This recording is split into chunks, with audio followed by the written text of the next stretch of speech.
Hi, this is Jody King-Colgrove with Quantum Techniques.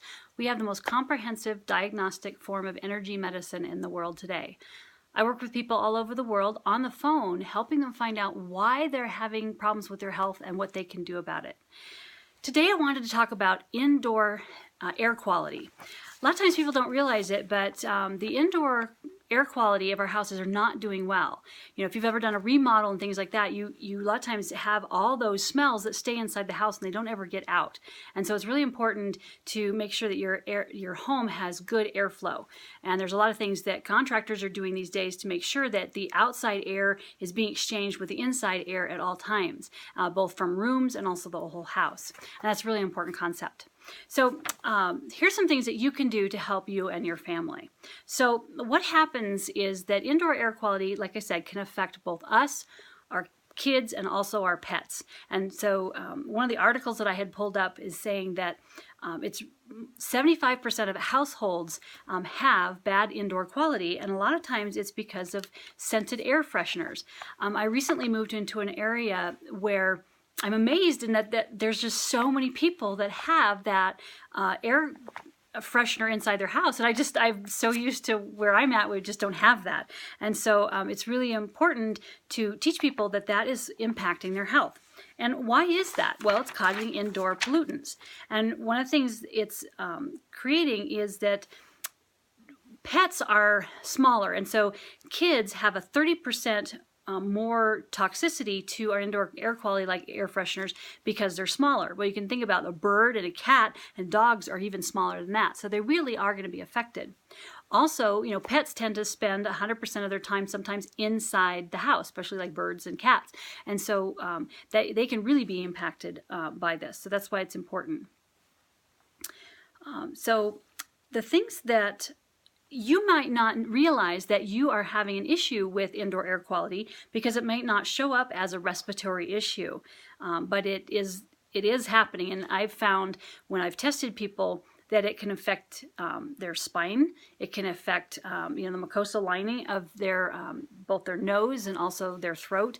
But it can affect vaginal fluid. It can affect many different things. And so you aren't always aware of how that indoor air quality is affecting you. So what's in air fresheners and why is it impacting us? So it's something called VOCs, or volatile organic compounds. And there's different chemicals that are in the air fresheners that are impacting it, and they can create issues with our lung and also our heart. Other things is they can cause asthma, and they also sometimes create have formaldehydes, and that formaldehydes is linked to cancers in the nose and the throat. Also, it can block your airways and create nosebleeds. I know a lot of times when I clean carpets, that if I had to, because of moving from rental properties and things like that, my son would get nosebleeds, and that's kind of an indication that he's getting too much toxicity in that area. It can also cause inflammation. It can also impact your hormone levels, create poor semen quality, birth defects, and reproductive harm. And I know things that we've been impacted this summer, or this past year, is that we had a lot of chemicals that were being introduced to our bodies. And my dog, it really affected her endocrine system and reproductive system, so that she was not able to go into heat for an entire year. So we have now cleaned that up, and I'm really proud. She's kind of back on the mend. Scented candles is another way that we can impact our indoor air quality. They can increase, with the quality of wax, they might increase our risk for cancer. Also, they contain toxic levels of heavy metals that can be in the air also, and also create issues with asthma and allergies. Also, burning incense can be worse than cigarette smoke, so that's not a good option either. So what can you do in order to help your indoor air quality be good? Open a window, get fresh air.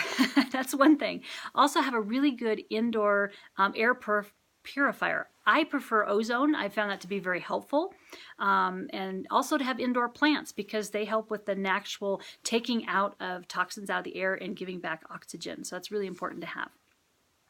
If you do want some kind of a scent in the air, one of the things that you can do is you can take mint or cinnamon and put it in a saucepan on the stove, or you can also grind up fresh oranges. That's something that we do to help our garbage disposal smell better, as we put fresh orange juice peel or orange peels into the garbage disposal, and that helps clean it up and get a nice scent.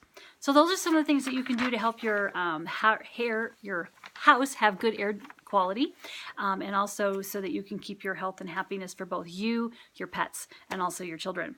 So you can go to quantumtechniques.com, and you can learn more about these kind of videos that helps us have a better life with health and happiness. And you can contact me at jody@quantumtechniques.com, and we can test your indoor air quality and find out whether it's being harmful or helpful for you.